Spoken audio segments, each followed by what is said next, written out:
Welcome to the Sharkpreneur podcast with Kevin Harrington and Seth Greene. Kevin Harrington is the inventor of the infomercial, one of the original sharks from the hit TV show Shark Tank, and has generated over $5 billion in TV and digital direct response sales. Seth Greene is the world's first trusted authority on cutting-edge direct response marketing, a best-selling author, and the only 3-time Marketer of the Year nominee. On the podcast, Kevin and Seth interview sharkpreneurs who share straight talk on what it takes to explode your business. Why do so many businesses struggle while others seem to explode overnight? Do you wish you had the secret to this type of exponential growth? Now, I've scaled more than 20 businesses to over $100 million, and it's not just luck.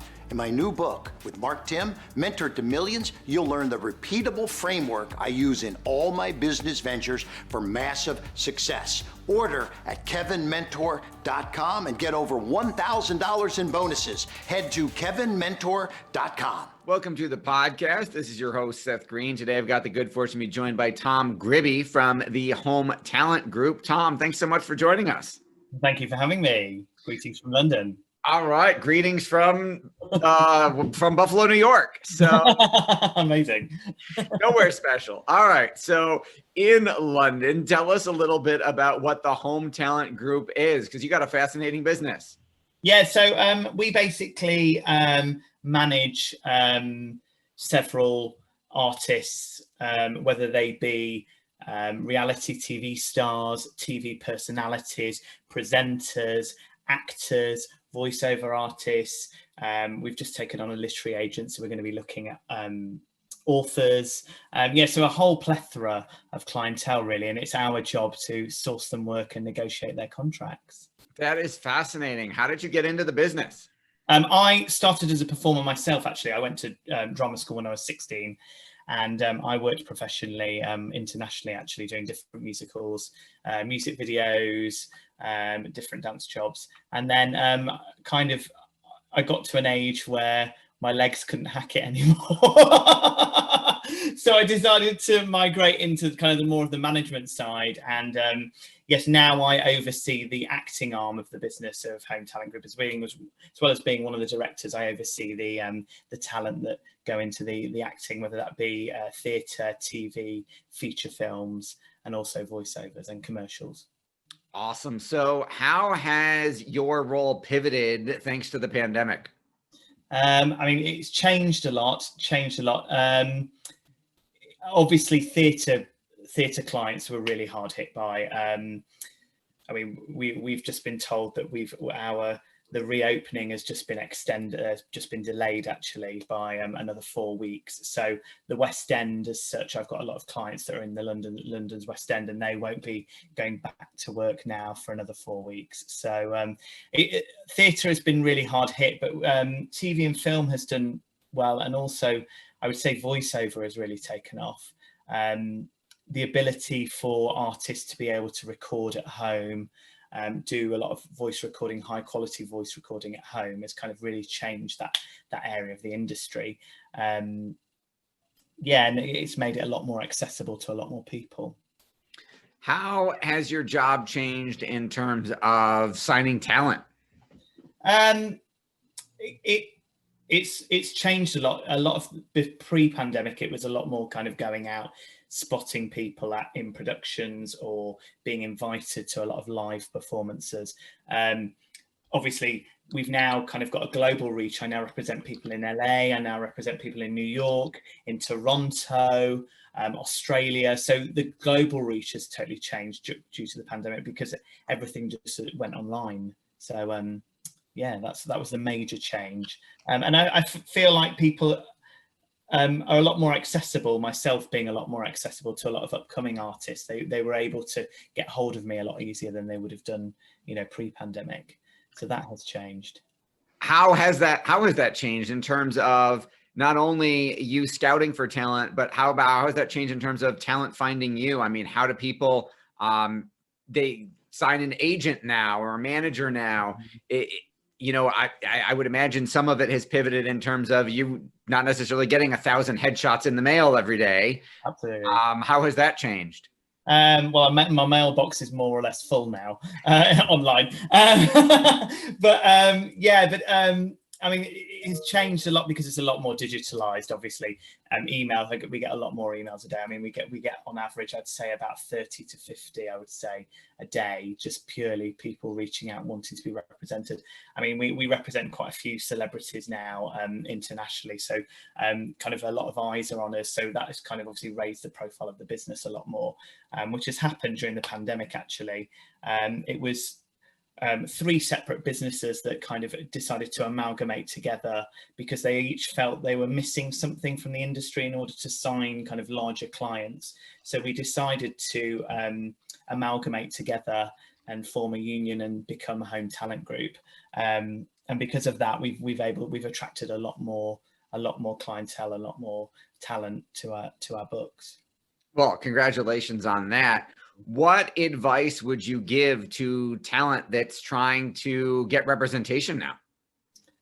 Be yourself.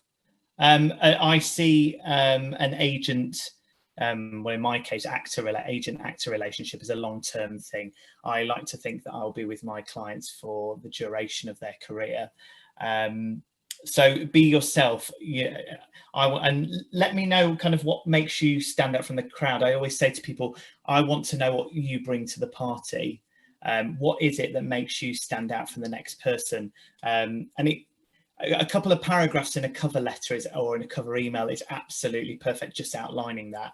And then just highlighting the real special bits on your CV. I don't want to, if it's like going diamond hunting, I don't want to have to search through the rough. You need to highlight the diamonds on your CV to me. Because like I say, we get about 30 to 50 a day. So be short, snappy, but just be yourself ultimately, because that's who people are going to invest in. That's who people are going to want to work with, myself included. What do you like best about what you do? The variety. It's an incredible feeling as well when someone's been working towards a career. For example, they've always dreamed of being in London's West End, or do a particular show, or we had the lead in the new George Clooney film on Netflix. So to make those phone calls and just, we had tears, tears of joy. That's the best feeling. That's the best feeling in the world, absolutely. And then, like I say, the variety, the press night parties, the premieres, I can't deny they're quite my favourite part of it as well. But yeah, it's getting to work with people and the collaboration with people to work towards their dream. Your passion is obvious. What is your what are some of the personality traits that you believe have made you so successful? Good question. I'm extremely ambitious. I will strive to be the best at something, I think. And sometimes that's obviously to my detriment occasionally because I'm not the best at everything. But I think having that ambition and drive has been key. And I think I can read a room very well. I'm very good at kind of knowing who the best person to talk to in a room is, and can usually gauge the whole atmosphere of a room and know how to play it. I think that's kind of a skill that I've got. And I'm good with numbers. I always think that bodes well in any form of business. I think if you've got a good kind of eye for numbers, it kind of always obviously really helps. So. You've been doing this a while. What advice would you give yourself if you could go back in time, the day you started this iteration of your career? What would you tell yourself? Keep going. It's a roller coaster, and you will become incredibly frustrated at times, and you will be disappointed, not only for yourself, but also your clients. You've just got to keep going and look at the bigger picture. Always think about the bigger picture.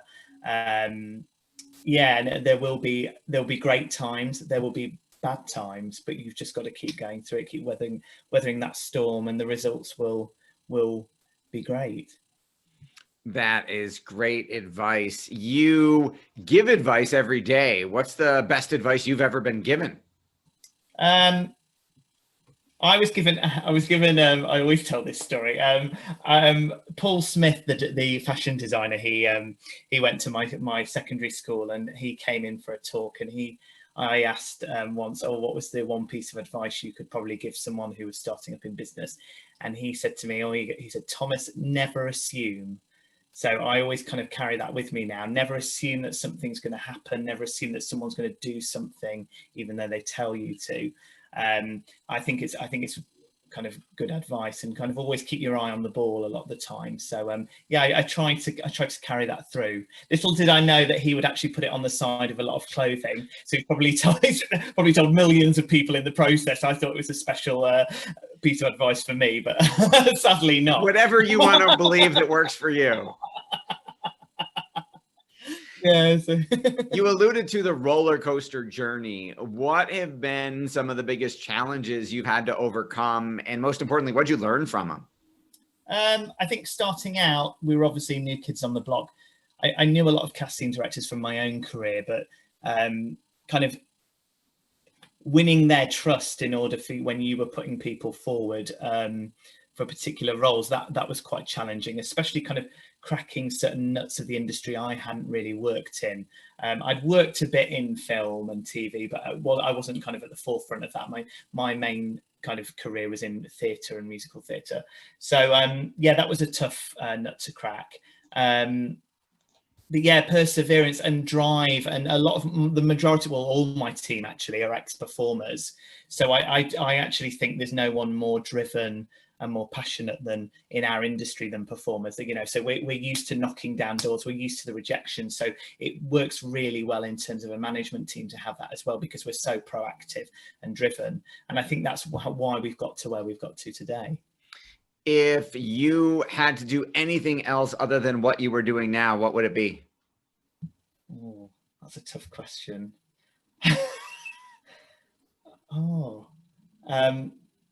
I'd probably do something like, I always wanted to be a barrister as well when I was at school. I think that's a sort of performance as well, especially when you see it's driven by court TV dramas, television dramas, and so yeah, I'm quite studious, and I would yeah, probably look at law, particularly courtrooms. Who inspires you today and why? Some of the great actors, especially you know, like Sir McKellen, Laurence Olivier. I think there are some incredible, you know, Dame Judi Dench. I think there are incredible actors out there that I would love to, you know, I'd love to be able to scope out with some of my younger clients the career that they've had, and I find that quite inspirational, the fact that they've carved out these diverse careers, and you know, it's been absolutely, you know, fantastic, and I can only dream of, you know, having, you know, being able to help a client along that journey as well. How does the Home Talent Group differentiate itself from the other management companies that are out there? We're very personable. You know, each department is still quite a small team, so it's very, you know, there isn't a case of you wouldn't be able to get hold of me, or you wouldn't be able to get hold of Rob, who's the other agent within the acting kind of department. We're very personable, because I felt when I was a performer that I worked best in that way. I wanted to go, oh, what do you think to this monologue, or what do you think to my headshots for this, or you know, or do you think I'm right for this show, and stuff like that. So I kind of worked best in that kind of personable relationship with my agent. So that is kind of something, the ethos that I really wanted to enforce when I set up the company, and I've carried it through. Even though we've obviously grown with different departments, I've still tried to maintain that whole personable approach. And we now offer, fantastically, we now offer the whole 360 to a client. So if a client turns around and wants to be on a reality TV show, we've got a, you know, team to kind of back up, you know, with all the TV contacts for that, or, you know, or if they want to, you know, have a PR team to kind of back up whatever they're up to at the moment, we've got that. We've got a literary agent now, so if they want to write their autobiography, you know, we've got kind of, you know, someone who can strike the book deals with that. So it's offering that client the full 360 degree service as well. All right, that makes a ton of sense. For our listeners or viewers who want to learn more about the Home Talent Group, where is the best place for us to send them? Absolutely. So socials, which is at Home Talent Group, or the website, which is hometalentgroup.com. All right. Anything else you want to share that I didn't think to ask you? No, I think it's great. Yeah. All right. Well, this has been Seth Greene here with Tom Gribby. Tom, thank you so much for joining us. Thank you so much for having me. All right. Thanks, everybody, for watching or listening. We will talk to you or see you next time. Do you need money to fund your idea, product, or service?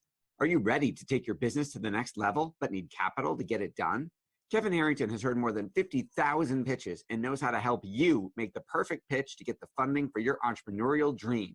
He's distilled the process down in his perfect pitch cheat sheet, and it's yours for free. Just text PITCH to him right now at 727-888-2100. Text PITCH to 727-888-2100 right now and claim your free perfect pitch cheat sheet. Text PITCH to 727-888-2100 to start funding your dream today. This show has been produced by Market Domination, LLC. To discover how you can have your own show completely done for you and turn it into a real published book and become the authority in your marketplace, go to www.marketdominationllc.com/podcast offer.